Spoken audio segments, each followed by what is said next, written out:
Soalnya malam ini, bagaimanakah kita nak menjadikan Ramadan kita sebagai Ramadan yang mubarak?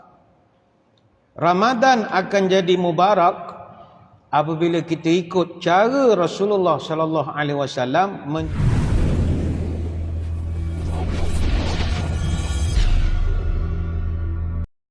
wali azimi sultanik ala sayyidina Muhammadin abdika wa rasulika nabiyil ummi wa ala alihi wa sahbihi wa sallim nawim wa tadhakkura wa tadhkir wa naf'a wal intifa' wal ifadah wal istifadah wal hasa ala tamassuki bi kitabillah wa sunnati rasulih wa du'a ila al huda wa dalalah ala al khair ibtigha'a wajhillah wa mardatihi wa qurbihi wa thawabihi lillahi ta'ala.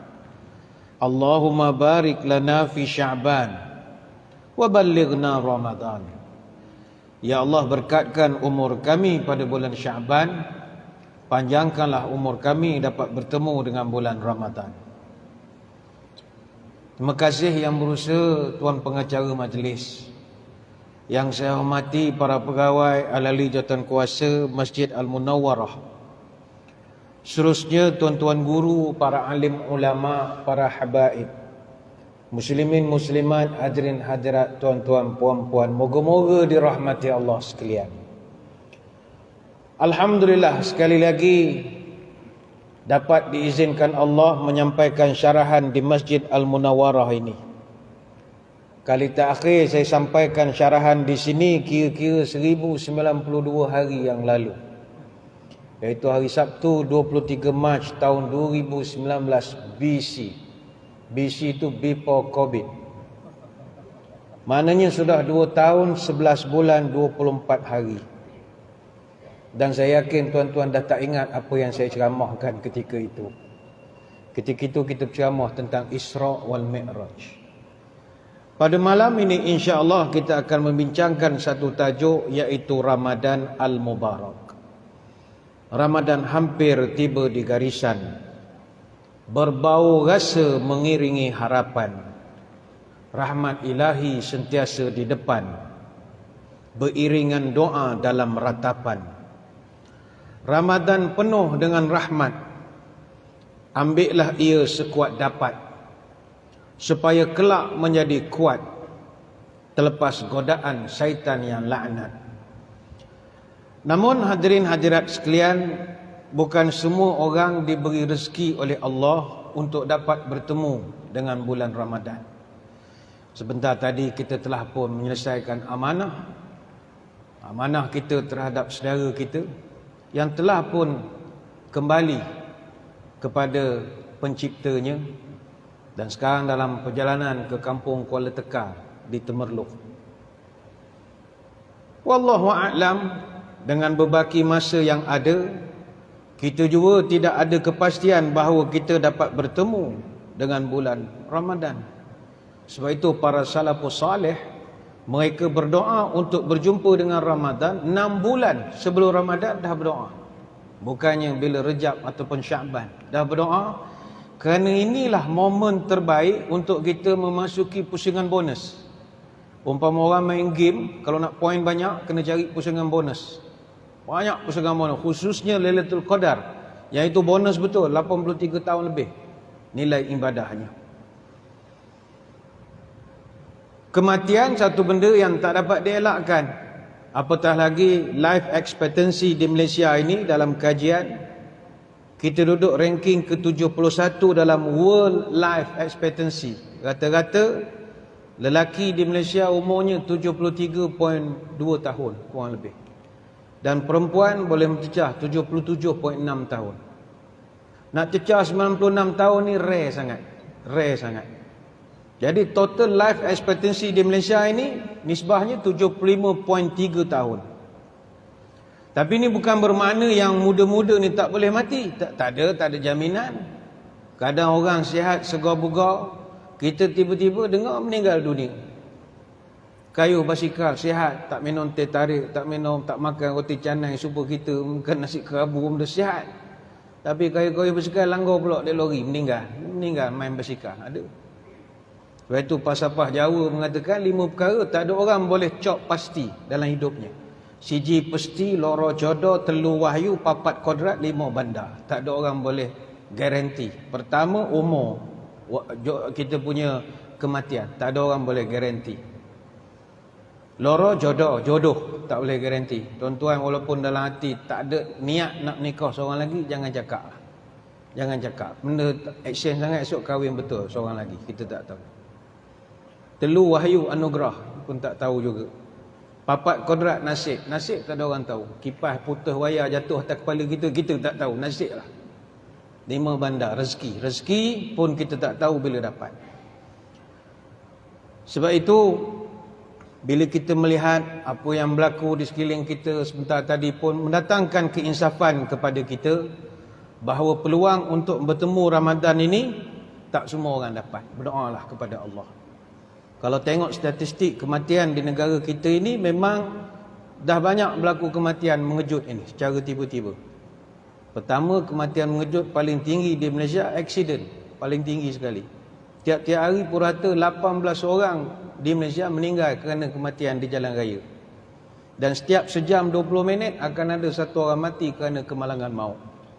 Dan tiap-tiap hari purata ada 11 orang mati kerana kemalangan melibatkan motosikal. Persatuan Anak Yatim Malaysia ataupun Peyatim menganggarkan hampir 300,000 anak-anak akan menjadi yatim disebabkan oleh mak bapaknya meninggal kemalangan jalan raya. Yang kedua, kematian paling banyak di negara kita adalah penyakit jantung, dipanggil kardiovaskular, penyakit kardiovaskular. 50 kematian sehari di negara kita. Setahun hampir 18,000 lebih orang meninggal dalam setahun. Orang lelaki dalam 12,000 orang setahun mati jantung, perempuan dalam 5,000 lebih. Dan orang Melayu paling tinggi sekali, 11,350 orang adalah orang Melayu. Cina dalam 4,200 lebih, orang India dalam 2,200 lebih. Sebab kita kuat mengetih agaknya. Dan orang yang aktif dengan competitive sports pun meninggal secara mengejut. Itu banyak betul data dikeluarkan. Bayangkanlah kematian ni tuan-tuan, tak ada orang boleh cakap lah. Michael Jackson tu meninggal umur 50 tahun. Michael Jackson ni tuan-tuan, dia bukan hidup macam kita. Michael Jackson, dia tidur dalam pressurized oxygen chamber. Dia bukan tidur atas katil serupa kita. Dia tidur dalam chamber oksigen. Dia mandi pakai Perrier sparkling water. Nasi lemak tak pernah makan, roti canai tak pernah makan, Michael Jackson. Dia target nak hidup 150 tahun. Tapi tak dan. 50 tahun meninggal dah. Maka berdoalah kita kepada Allah supaya dipanjangkan umur. Namun nanti kalau dah terima datangnya Ramadan Al-Mubarak, ini yang mustahak. Ayuh kita jadikan Ramadan itu Ramadan yang mubarak. Apa makna Ramadan yang mubarak? Ramadan yang diberkati. Soalnya malam ini, bagaimanakah kita nak menjadikan Ramadan kita sebagai Ramadan yang mubarak? Ramadan akan jadi mubarak apabila kita ikut cara Rasulullah sallallahu alaihi wasallam menjalani Ramadan.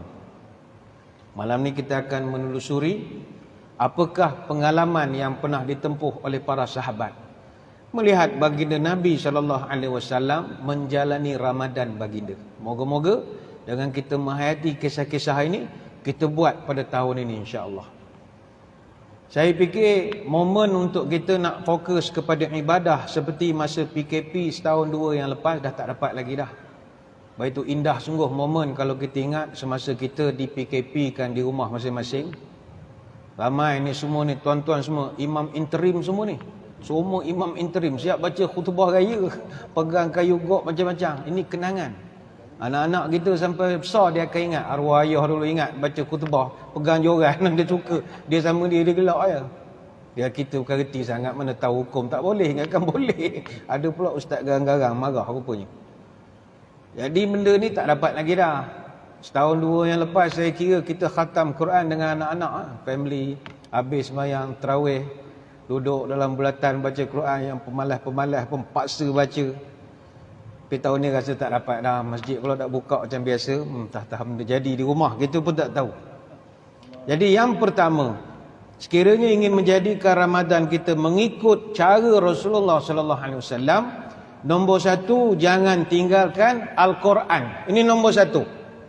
Tak boleh tidak. Mesti jangan tinggal Quran. Kata Ibn Abbas radhiyallahu an, yalqahu Jibril wa kana yalqahu fi kulli lailatin min Ramadan fayudarisuhul Qur'ana. Kata Ibn Abbas, sepanjang Ramadan Jibril alaihissalam akan datang jumpa Nabi, dan Jibril datang pada setiap malam pada bulan Ramadan. Apa kerja Jibril? Fayudarisuhul Quran. Mereka saling tadarus Quran. Ini hadis riwayat Bukhari. Sebab itu kalimat darasa yudarisu, dia berasal daripada bahasa Arab fa'ala, yang maknanya lil musyarakah bainasnaini. Artinya satu kerja yang memerlukan interaksi dua orang. Maka di bulan Ramadan kita mesti baca Quran lebih daripada seorang. Macam sekarang tuan-tuan selalu baca Quran, alhamdulillah. Tapi format di bulan Ramadan mesti ubah, tak boleh dah baca seorang. Bukannya hukum dosa ke haram, tak, ittiba' sunnah. Nabi sendiri baca dengan Jibril. Jadi kita tak adalah Jibril sudi datang nak mengaji dengan kita. Kita mengajilah dengan lain-lain ni. Alhamdulillah di masjid saya ingat tahun ini, sebab kita dah banyak longgar dah untuk endemik start April ini, saya percaya lepas daripada tarawih kita bolehlah buat halaqah kecil-kecilan sama kita baca Quran. Ini nikmat betul, nikmat baca Quran ramai-ramai ni, dia nikmat. Baca seorang-seorang ni kadang tak berapa nak faham sangat. Baca ramai-ramai dia seronok.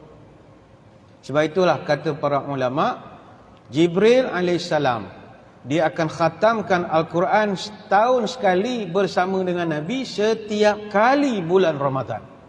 Maka cabaran tahun ni untuk kita, mampukah kita mengkhatamkan Quran di bulan Ramadan? Kalau nak barakah, khatamkanlah. Dia Quran ni solusi mudahnya ada. Ada para ahli Quran dia telah buatkan beberapa cadangan. Sebab Al-Quran ni dia terdiri daripada 604 halaman. Ada 302 helai. Kalau kita bahagi 3, dia akan jadi 20 halaman ataupun 10 helai sehari. Ini berarti kalau setiap kali solat fardu, subuh, zuhur, asar, maghrib, isyak, habis semayang baca 2 helai. Maksudnya kita dengan isteri misalnya baca 2 helai, maka kalau 5 kali solat fardu dapat 10 helai. Jadi kalau ini diterapkan, insya-Allah kita akan khatam Quran pada akhir Ramadan. Mana sehari kita baca 2 helai sehari. 2 helai setiap kali semayang. Maknanya sehari kita baca lebih kurang dalam 10 helai. Tuan-tuan buat, tuan-tuan khatam tanpa sedar. Saya di Masjid Negeri Sultan Ahmad 1, kita buat satu program dia panggil khatam subuh. Khatam subuh ni kita ajak jemaah khatam 30 juzuk dalam semayang subuh. Tapi bukanlah baca 30 juzuk sekali injut begitu, pengsan jemaah kami. Kita baca satu makra' setiap pagi. Quran ni kalau kita baca satu makra', dia satu juzuk 8 makra'. Artinya setiap minggu kita akan khatam satu juzuk. Setiap minggu. Mana kalau Ramadan tahun ini Masjid Munawwarah nak khatamkan Quran 30 juzuk tak sempatlah. Kalau nak khatamkan lebih kurang dalam 3-4 juz boleh buat. Menerusi subuh. Cari imam. Yalah anak-anak tahfiz kita ramai. Baca satu makra'. Satu makra' ni tak panjang. Satu muka setengah, tak sampai 2 muka pun. Dia baca, mana sehari satu makra'. Cukup seminggu kita khatam satu juzuk. Jadi sebulan ada 4 minggu, semain subuh saja khatam 4 juzuk. Ini rare lah. Jarang orang buat. Masjid kami buat, biasanya sepatutnya kalau satu makra', kalau kita buat hari-hari, tolaklah hari Jumaat. Sebab Jumaat biasa orang kita dia nak sejadah juga. 8 bulan boleh khatam. Tapi sebab kita dilanda oleh badai PKP dan juga pandemik dan bagai-bagai, kena PKPD, kedap kena tutup 2 hari, 5 hari, sanitasi macam-macam, akhirnya memakan setahun lebih untuk dikhatamkan. Balik kepada tadi, kenapa kita suka sangat nak cerita hal Quran ini? Kerana Nabi dan Ramadan sangat kamcing dengan Quran. Ini yang pertama. Yang kedua, dalam kita nak meneladani Ramadan Rasulullah sallallahu alaihi wasallam, yang kedua, solat tarawih. Solat tarawih bukan sekadar solat tarawih, tetapi memanjangkan bacaan solat tarawih. Ini juga amalan Nabi sallallahu alaihi wasallam. Saya tak pasti masjid ni, wallahu alam, tapi majoriti daripada masyarakat kita sekarang ni banyak, kalau bab tarawih ni banyak dah jadi geng 08 kebanyakannya. Geng 08 ni bukan geng kongsi gelap kelang mari ni, bukan. Geng 8 rakaat, banyak 8 rakaat berbanding 20. Sebenarnya bilangan solat tarawih ni sememangnya para ulama dia khilaf, ada khilaf, itu kita tak nafi. Antara pandangan mazhab yang disebutkan dalam kitab Nailul Autar ialah pandangan mazhab Maliki, Hanafi, Syafi'i dan Hambali. Berapa rakaat? 20 rakaat.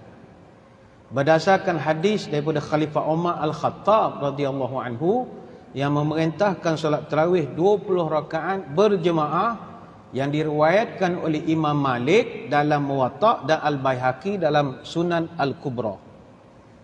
Ada setengah orang yang tetap nak buat 8 rakaat, dia pertikai. Dia kata, "Ustaz, kenapa kita nak ikut Umar? Kita ikut Nabi sallallahu alaihi wasallam." Oh, dia punya ayat syok. Tuan-tuan, yang tuan-tuan sebut Umar tu bukan Haji Omar belakang rumah tuan-tuan.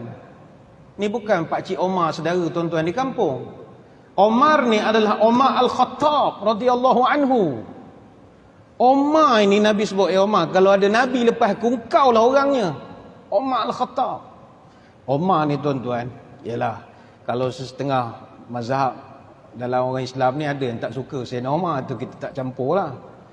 Omar ni Nabi iktiraf dia. Kata Nabi, qad kana yakunu fil umami qablakum muhaddatsuna fa iyyakum fil ummati minhum ahadun fa'ina Umar bin Khattab minhum. Di kalangan umat-umat dahulu ada orang terpilih yang Allah berikan pada mereka firasat yang tepat, ilham yang tepat. Dan kalaulah umatku ada yang bakat sedemikian, salah seorang daripada mereka adalah Umar Al-Khattab radhiyallahu anhu. Ini hadis riwayat Bukhari dan Muslim. Umar Al-Khattab firasat dia kuat. Dia pernah dalam khutbah Jumaat, Allah ibadallah ittaqullah, tiba dia diam.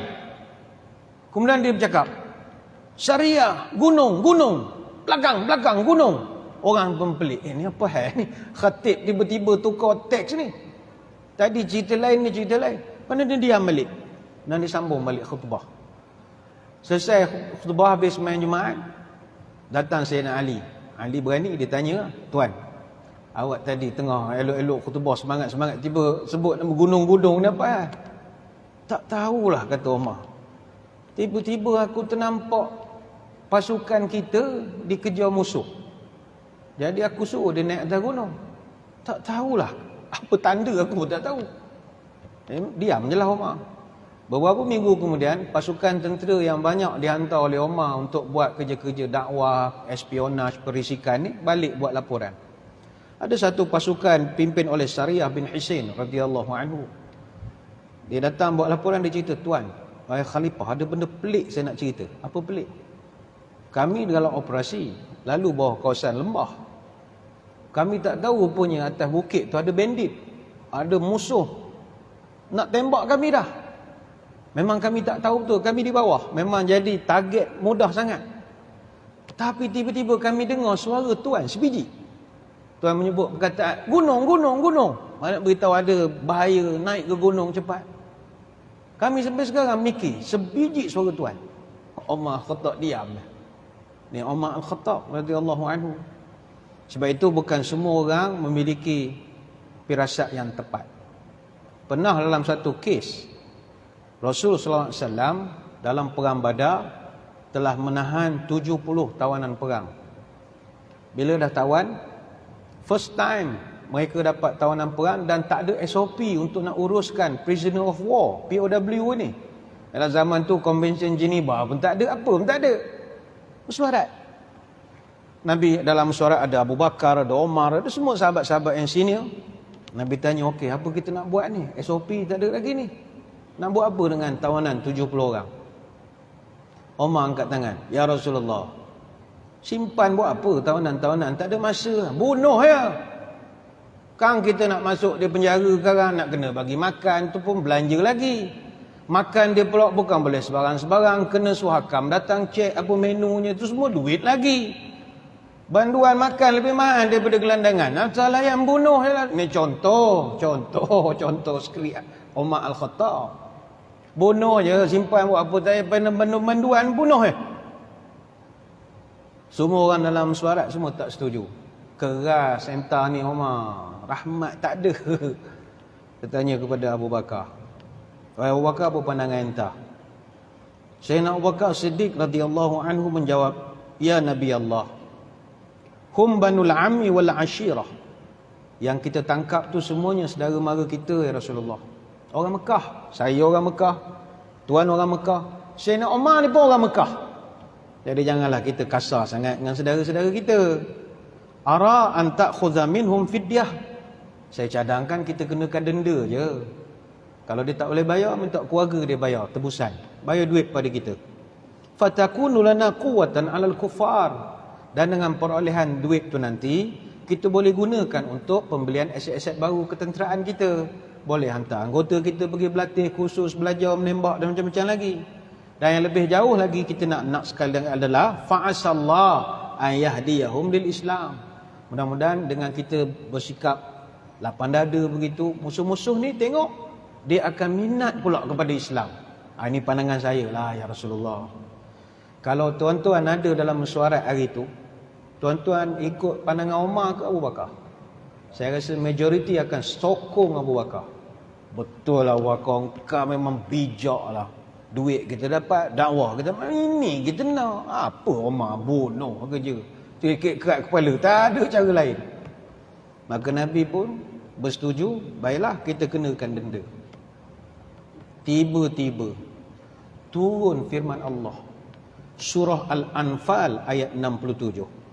Maka nali nabiyyin ayyakuna lahu asra hatta yuskhina fil ardh. Tidak sepatutnya seorang nabi menyimpan tawanan sebelum dia dapat melumpuhkan semua musuhnya di muka bumi. Surah Al-Anfal ayat 67. Allah tegur Nabi bahawa tindakan ini kurang tepat. Dan Nabi pun istighfar kepada Allah.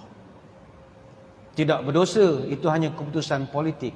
Tapi balik pada tadi, siapa punya cadangan yang lebih dekat dengan ayat ni tadi? Umar Al-Khattab, firasatnya kuat.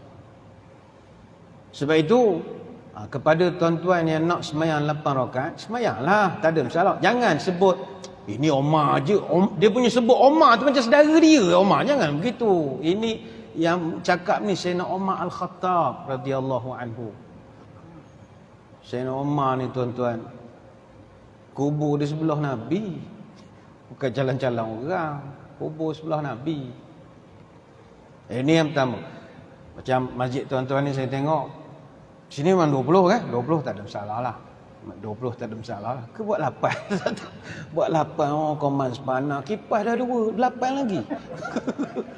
Ngekon kamu. Dia contoh sajalah.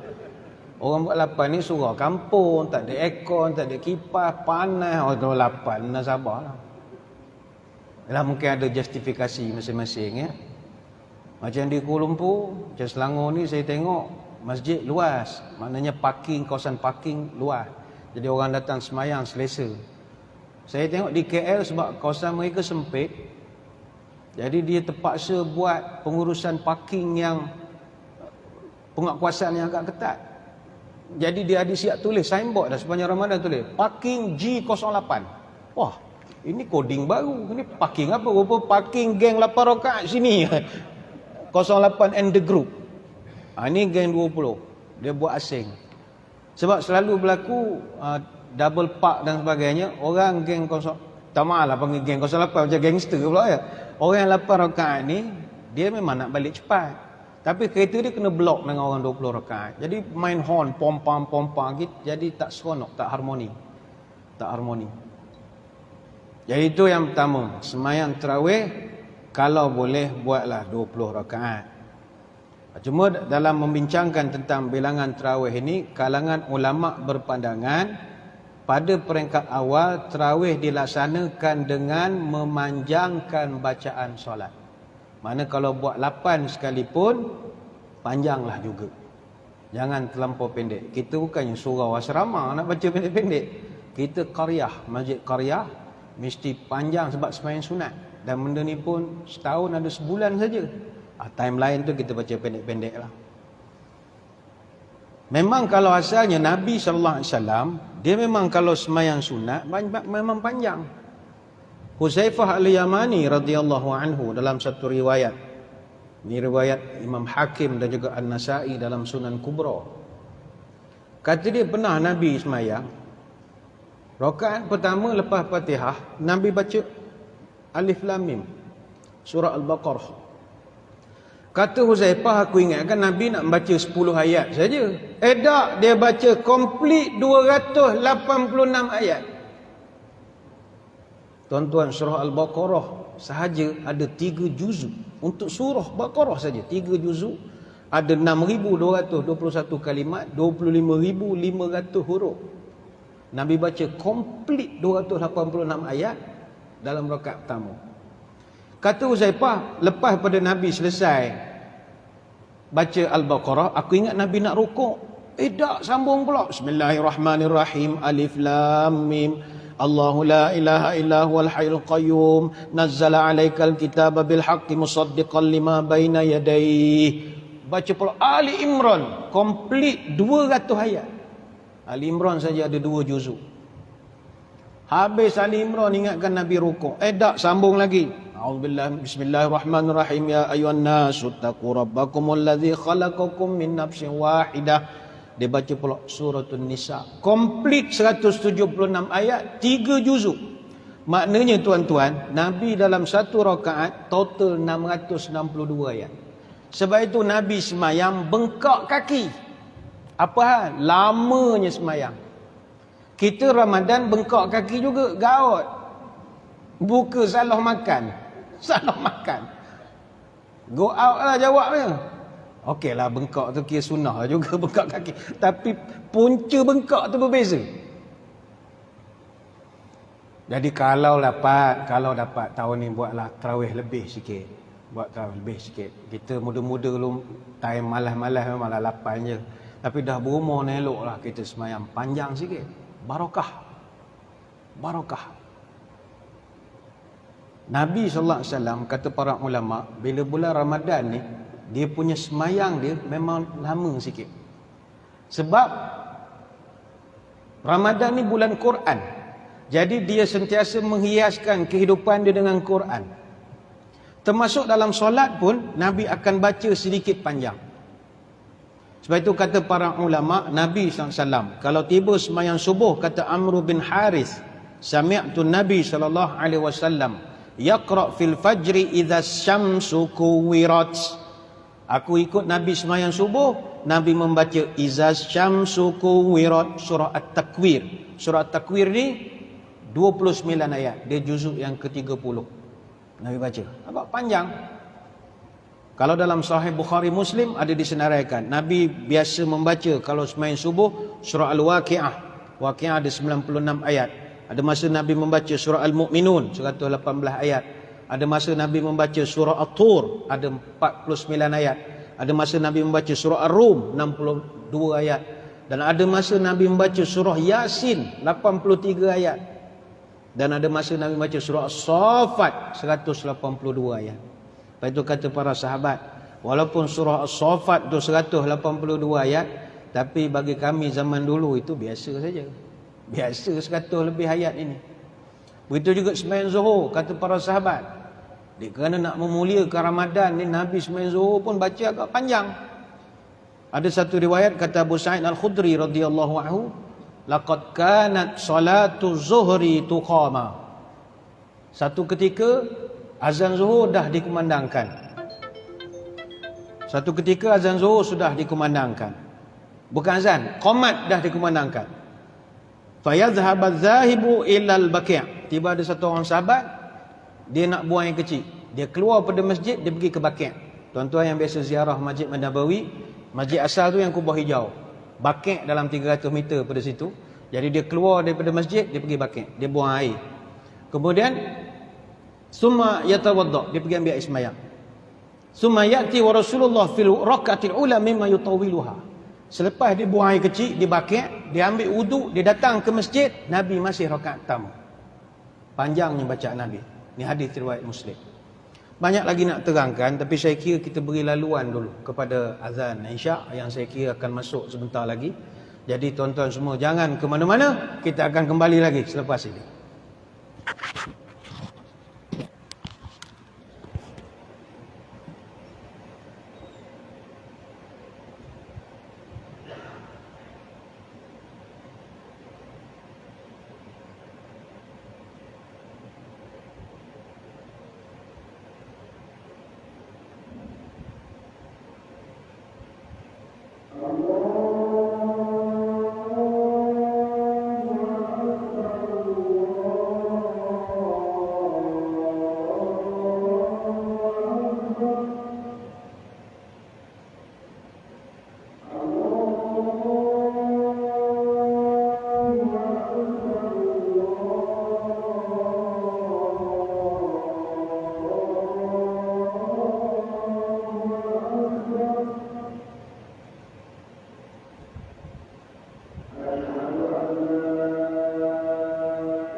Muslimin muslimat yang dirahmati Allah sekalian, kita kembali menyambung membahaskan tentang tajuk Ramadan Al-Mubarak pada malam ini. Kalau ikutkan kepada peraturan, kita dikendaki menamatkan pengajian kita apabila masuk saja sembahyang Isyak. Tetapi boleh diberikan kelonggaran sekiranya jemaah memberikan kebenaran untuk dianjakkan sedikit pelaksanaan, maka bolehlah diteruskan pengajian itu sedikit lagi. Tidak panjang insya-Allah. Muslimin muslimat sekalian, balik kepada cerita Ramadan Al-Mubarak, Ramadan yang diberkati. Ramadan ini hanya akan diberkati kalau kita dapat mengikut petunjuk sunnah Nabi SAW. Pertama tadi kita dah sebut Quran, jangan tinggal. Baca, tadarus, mengaji beramai-ramai dan membawa budaya Quran itu di dalam solat kita. Sama ada solat fardu ataupun solat-solat sunat seperti solat tarawih. Sebab itu kita di Malaysia ni, sebab rakyat kita ni manja. Kita susah nak train dia nak semayang sedikit panjang. Sebab pertama, orang kita tak faham sangat Quran. Jadi bagi dia, aduh lama lah tu imam ni membaca, tak apa-apa dia baca gitu, tak tahu. Dia menyebabkan dia tidak syok semayang itu. Maka kalau dapat kita cari tok-tok imam yang sedap. Itu dia ada sedikit penawar. Dia kadang masyarakat ni, dia bukan penting faham, janji sedap. Baik itu orang kita kalau mendengar orang baca taranum, bukan dia faham pun apa orang tu tarik suara mengilai-ngilai, dia tak faham pun. Tapi dia punya syok tu Allah, Allah, Allah, Allah, Allah, Allah. Dia kan faham pun. Tengok orang berjanji, al-jannatu wa na'imuha sa'dul liman yusalli wa yusallim. Hak menyanda Allah, dia punya faham, pejam-pejam mata dia Allah, sebab lagu. Sebab itulah Mekah bacaan panjang tapi imam dia semua terpilih. Dengan PA sistem dia yang sedap, imam sudah tu baca suara kepit je suara dia, tapi rindu kan. Alhamdulillahi Rabbil Alamin. Orang rindu nak dengar. Walaupun tarawih dia panjang, orang Melayu bergoyang semayang. Lama tapi sebab sedap. Syekh Bandar Balilah, bacaan dia sedap, Juhani, bacaan semua sedap-sedap. Jadi petua masjid kalau nak baca panjang untuk Ramadan, cari imam baca sedap. Kalau cari imam yang asyik batuk, kerja dengan letih, tak ingat ayat, wa yatajan, tak boleh sambung lagi. Saya nak kongsikan dengan hadirin hadirat sekalian dalam kitab Syarah Mukhtasar Khalil Al-Khurasi. Ini cerita tarawih. Masa zaman dulu, penduduk-penduduk di Madinah Al-Munawwarah, mereka begitu jealous sekali dengan penduduk di Mekah zaman bila bulan Ramadan. Sebab apa? Orang-orang di Makkah Al-Mukarramah, mereka hanya tarawih 4 rakaat. Tapi habis 4 rakaat dia tawaf. Tawaf Kaabah benda depan mata. Jadi orang Madinah kata, "Cis, sedaplah dia. Semayang dapat tawaf, semayang dapat tawaf. Kita tak ada Kaabah." Lalu penduduk di Madinah ketika itu telah tambah lagi daripada 16 rakaat kepada 20 rakaat. Sebagai ganti kerana mereka tidak dapat mengadakan tawaf macam orang di Mekah. Jadi total masa itu solat mereka 36 rakaat.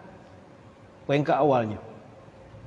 Dan kata Al-Bisati dalam Syarah Al-Burdah, orang pertama yang melaksanakan solat tarawih 30 rakaat adalah Khalifah Umar bin Abdul Aziz.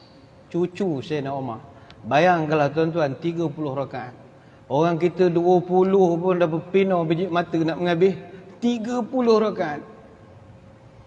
Jadi kita sama-sama ambil kesedaran bahawa kalangan ulama dulu, mereka memang bersungguh-sungguh nak meningkatkan bilangan rakaat mereka kerana mereka nak kejar fadilat. Lagi banyak, lagi bagus. Cuma kita di Malaysia sudah tentu atas kelemahan-kelemahan kita, kita tak mampu nak semayang 36 rakaat ataupun 30 rakaat tarawih seperti dalam mazhab Maliki. Namun bagi kita yang beraliran Syafi'i, kita teruskan tarawih 20 rakaat. Tapi saya tengok sekarang ni orang yang semayang 8 rakaat ni orang muda-muda. Orang pesara, orang pencen rajin pula semayang 20. Jadi terbalik dunia ni sekarang. Tapi kita pernah buat kajian, kenapa orang pencen pula boleh sembahyang 20 rakaat. Kita tengok ni bukan cerita di sini ya.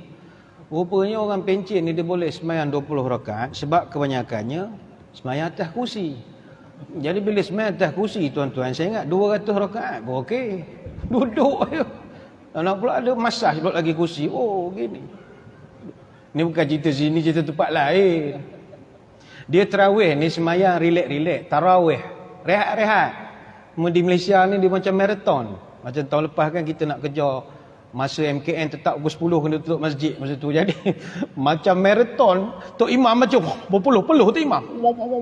Dia sebenarnya relax-relax je. Sembahyang santai-santai. Betul orang Arab kalau tuan-tuan tengok siaran langsung tarawih daripada Mekah. Siap baca Quran time sembahyang. Imam dia cek macam kan. Masuk dalam poket Allah Akbar, Arab tak senonoh sikit. Tengok siap boleh betul. Kami tahun lepas di Masjid Negeri, satu Ramadan, masa tu kita masih dalam PKP pemulihan. Masjid dibenarkan tapi terhad aktivitinya. Jemaah pun ada had umur. Pukul 10 malam semua kena tutup. Jadi first Ramadan itu, malam hak pertama, kami cuba buat juga satu juzuk. Satu juzuk. Orang dah lama tak pergi masjid, setahun lebih. Buat satu juzuk malam pertama, malam kedua kosong. Tak ada lah. Orang semayang kat rumah. Menyesal semua datang masjid negeri. Tak nak lah semayang, dia kata. Bukan sebab dia orang lama tak training. Kadang dia macam sukan juga. Sukan tuan-tuan, kalau lama tak turun main, pancit tuan-tuan.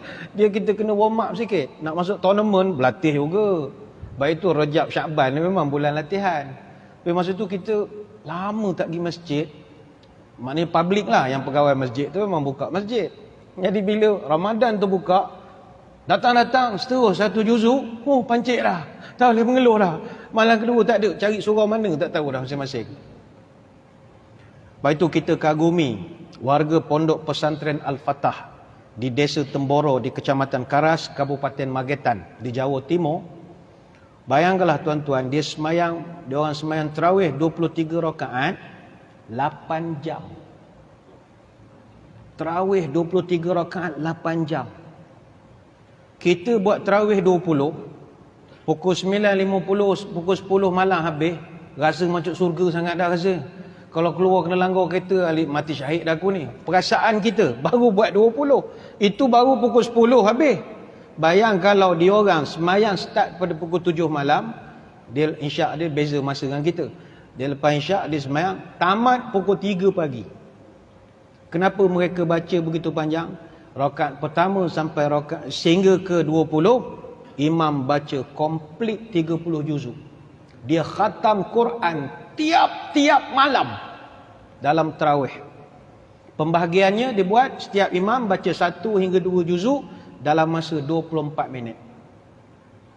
Dia tapi ini pondok pesantren, dia bukan masjid public, bukan Korea.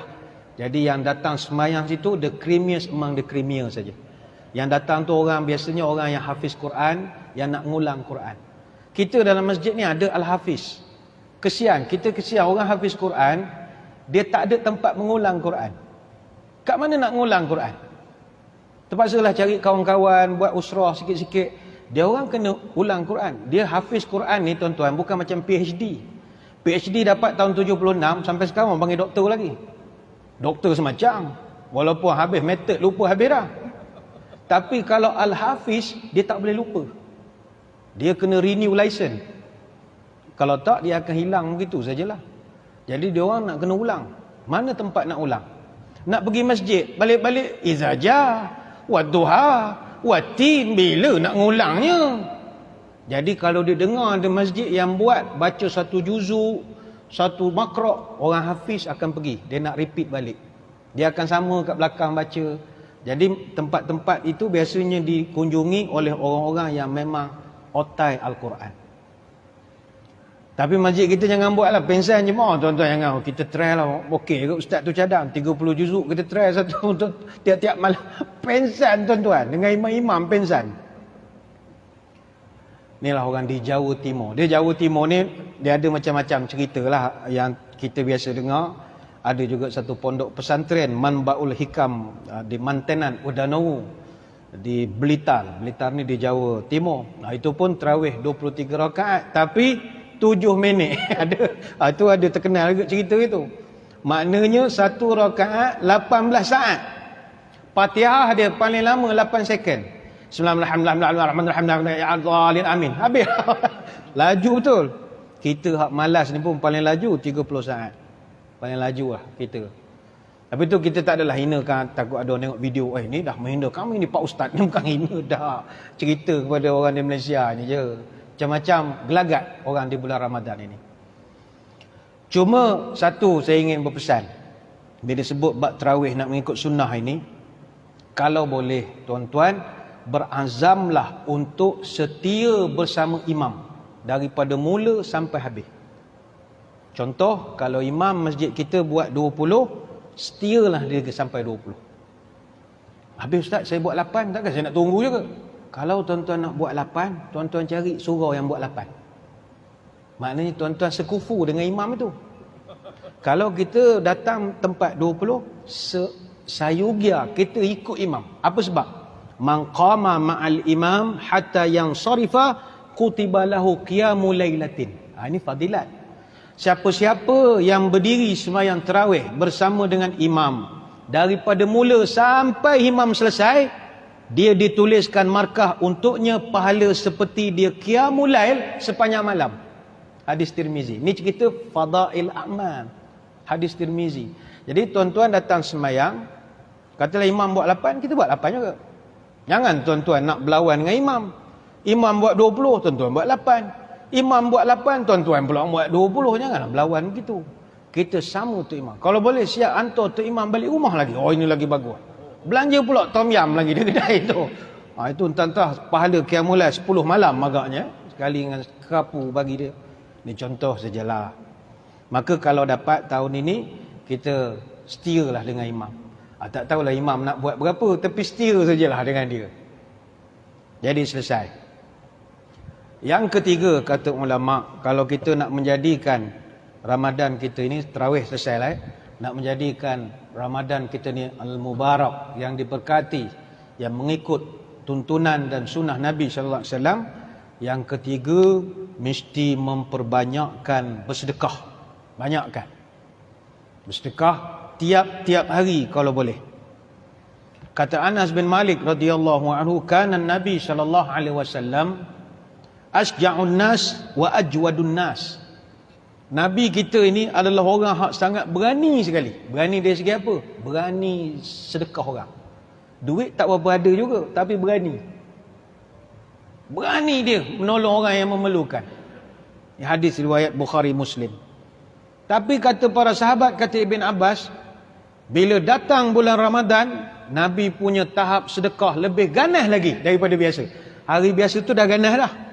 Nabi jenis pakai baju, ya Rasulullah, comel baju, nak ambil. Buka gitu je. Nabi jenis tak kisah. Tapi bila datang Ramadan, kata para sahabat, kata Ibn Abbas, itu lebih ganas lagi. Kana Nabi SAW ajwadun nasu bil khair. Nabi ni seorang yang sangat pemurah. Wa kana ajwadu ma yakunu fi Ramadan. Tetapi bila datang bulan puasa, dia punya tahap kuat bersedekah luar biasa. Fa iza laka ya Jibril kana ajwadu bil khair min rihil mursalah. Dia punya tahap menyumbang sedekah lebih laju pada angin kipas yang bertiup. Pantang ada sup, dia dululah. Sangat kuat bersedekah. Baik itu bagi kita yang mengaku cinta kepada Nabi SAW, kata para ulama, orang yang mengaku cinta Nabi, ada 7 sunnah Nabi, tak boleh tidak dia kena buat. Kalau betul-betul dia mengaku cinta Nabi lah. Pertama, tahajud jangan tinggal. Yang kedua, air semayang kena jaga. Jaga wuduk setiap masa. Yang ketiga, beristighfar setiap masa. Yang keempat, jaga semayang duha. Yang kelima, baca Quran setiap hari. Yang keenam, berjemaah di masjid. Dan yang ketujuh, bersedekah setiap hari. Jadi salah satu hak Nabi punya sifat yang dia, semua orang tahu perangai dia, dia sangat suka bersedekah. Tiba Ramadan, lagi ganas dia punya sedekah. Baik itu saya mencadangkan, kita kena ajar anak-anak buah kita nanti time raya, jangan bagi duit raya. kita ubah kepada duit Ramadan. Sebab sedekah bulan Syawal pahala tak banyak. Pahala ada, tak banyak, tak mewah. Pahala mewah bulan Ramadan. Sebab itu ada satu kaedah menyebut kullu hasanatin bi asyri amsalha ila sab'umi'atin di'fin illa siyam fa innahu li wa ana ajzi bih. Setiap pahala ni dia ada perbezaan kategori markah. Bulan biasa macam bulan Syawal dan lain-lain, satu pahala kita buat markahnya 10 kali ganda. Kalau bulan Rejab, satu pahala kita buat markahnya 70. Kalau bulan Syaban, satu amalan kita buat pahalanya 700. Tapi Ramadan kalau kita buat, satu pahala markahnya 1000. Jadi kalau kita nanti bulan Ramadan nanti, lagi berkurang 5 hari nak raya, kita siap-siapkan duit raya, siap-siap, mau bubur dalam envelope, buh RM5 cukup lah. RM5 je. Biasa bagi 10, ni bagi RM5 cukup. So anak saudara datang rumah kita sebelum raya, bagi. Dia pun buka. Oh, Pak Su, kedekut RM5. Hey, don't play. Ni RM5 depan mata kau. Di sisi Allah, RM5,000. Kau jangan main-main. Ini aku sedekah RM5,000. Kira jumlah nilai di sisi Allah. Kedekut pun kedekut lah. Janji pahala RM5,000. Sebab bagi bulan Syawal nanti 10 kali ganda saja. 10 kali ganda. Ini kalau tuan-tuan nak mengejar fadilat ataupun ganjaran. Dia sebab bulan puasa ini, kata ulama, naumu shaim ibadah wa sumtuhu tasbih wa du'auhu mustajabun wa amaluhu mudha'if. Bulan puasa ni jangankan sedekah, jangankan semayang, tidur pun dikira ibadah. Nah, itulah kemuliaan Ramadan. Tuan-tuan kalau bulan puasa tak ada kerja nak buat, daripada nengok Netflix cerita tak senonoh, baiklah tidur. Dia tidur tidak membatalkan puasa. Dia tidur yang membatalkan puasa ni kalau tuan-tuan tidur daripada lepas sahur bangun raya ketiga. Itu memang batal puasa. Melampau buta raya baru bangun. Itu baru batal. Waktu lain tak ada masalah. Memang orang Arab pun kalau tuan-tuan puasa di Mekah, siang dia tidur je. Mana habis kita sahur, sembahyang subuh, dia duduk, dia tawah ke apa, dia buat ibadat, duha dia balik, dia tidur. Tidur sampai zuhur. Itu style orang sana. Lepas zuhur kan, dia pergi ibadat lagi. Kemudian baca Quran, iktikaf sampai asar. Lepas asar dia semayang di masjid, lepas asar pun dia cari kudapan sikit, makan sikit. Bukan untuk dia nak sedekah je. Beli manisan sana, nasi mandi ke apa, niat nak sedekah. Dia makan sikit je. Lebih kurang dekat maghrib datang masjid, duduk masjid iktikaf, masuk azan berbuka. Itu je, rutin dia begitu je. Rutin orang-orang yang nak mencari ibadat ini. Dan orang yang bersedekah di bulan Ramadan, ini nak bagikan semangat pada kita ya. Kita kalau sedekah pada orang di bulan Ramadan, orang tu punya pahala semua dapat kat kita. Khususnya kalau kita belanja dia berbuka puasa. Besar manfaat dia. Bukanlah makna kita sedut pahala dia sampai dia tengah kosong. Tak. Ada satu hadis Nabi SAW pernah menyebut, man fatara sa'iman kana lahu mithli ajrihi ghaira annahu la yanqusu min ajri sa'imu syai'ah. Siapa-siapa yang memberi makan untuk orang berbuka pada bulan puasa, dia akan mendapat pahala orang yang puasa itu tanpa mengurangkan pahala si puasawan itu sendiri. Ini hadis riwayat Tirmizi. Maknanya contoh, tuan-tuan ada duit, rezeki lebih. Masjid kita ada tok imam import ke mana ustaz panggil tahfiz ke. Jadi tuan-tuan pun datang masjid, belanja dia, pukul 6.30 tu kita datang. Hantarkan dia apam balik ke, hantar dia mi goreng ke, contohlah. Air tebu. Tu ustaz, ni saya hadiahkan ustaz nak buka puasa. Azan saja maghrib, Allah Akbar, Allah Akbar, dia pun makan. Setiap suapan yang dia makan, pahala dia yang dia kumpul sepanjang dia berpuasa daripada pagi sampai maghrib, semua tuan-tuan sedut. Zrrr, macam komisen atas anginnya. Ini jenis kontraktor makan untung atas angin dia panggil. Makan komisionnya tanpa mengurangkan pahala ustaz ni tadi. Dia pun pahala dia kekal, tapi sebab kita menyegarkan puasa dia, terdapat pahala. Belanjalah orang berbuka, bagus. Tapi saya cadangkan kalau nak belanja, belanjalah pada orang yang kita tahu dia banyak ibadat.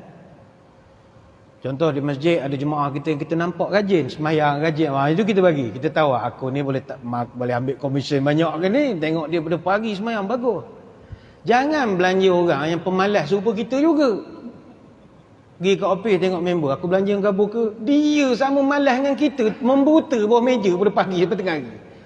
Semayang Zuhur belakang meja, pukul 3 dah mencari benda buka, dia sibuk dah. Orang macam tu kita belanja rugi. Sedut-sedut pahala tak ada, macam siput sedut, tak ada isi, rugi. Belanja orang yang kita tahu, ini banyak pahala ni. Itu petua lah saya bagi, jangan cerita ke orang. Ini cara nak dapat pahala mudah. Sebab itu amalan para salafus salih dahulu, Ibnu Umar radhiyallahu anhu, dia tidak pernah berbuka puasa melainkan dia pastikan di meja dia ada fakir miskin. Dia kena pastikan. Dia tak nak berbuka seorang. Begitu juga Ibn Shihab Az-Zuhri. Dia hanya tumpukan 2 perkara saja sepanjang Ramadan. Pertama, baca Quran. Yang kedua, beri makan orang miskin. Dia, Ibn Shihab Az-Zuhri ni di sigar at-tabi'in. Dia tabi'in junior. Macam tabi'in ni kalau Sa'id Musayyib, Urwah bin Zubair ni tabi'in yang senior. Jadi, kalau Ibn Shihab Az-Zuhri ni dia junior sikit. Dia orang pertama yang bukukan ilmu hadis zaman Umar bin Abdul Aziz. Dia tak akan buat amalan lain melainkan baca Quran dengan belanja orang makan saja. Begitu juga Hamad bin Abi Sulaiman rahimahullah. Dia akan pastikan dia sediakan makan sepanjang Ramadan untuk 500 orang. Sama ada dia buat sekaligus lamsam 500 orang ataupun sikit-sikit. Tapi di KPI dia 500 orang. Imam Hamad ni guru kepada Imam Abu Hanifah. 18 tahun Imam Hanafi belajar dengan dia bidang fiqh. Ni ulama besar. Dan bila tiba hari raya, Imam Hamad akan beri setiap 500 orang yang dia sponsor itu 100 keping duit perak pula. Dia bagi sedekah. Ini memang amalan salafus salih, mereka suka bersedekah. Ayolah tuan-tuan sekalian, tanda orang pemurah. Banyak beramal, kuat bersedekah. Tahu berpihak pada yang susah. Tahu menolong pada yang rendah. Iman teguh, hati pun pemurah. Ikhlas membantu orang yang lemah.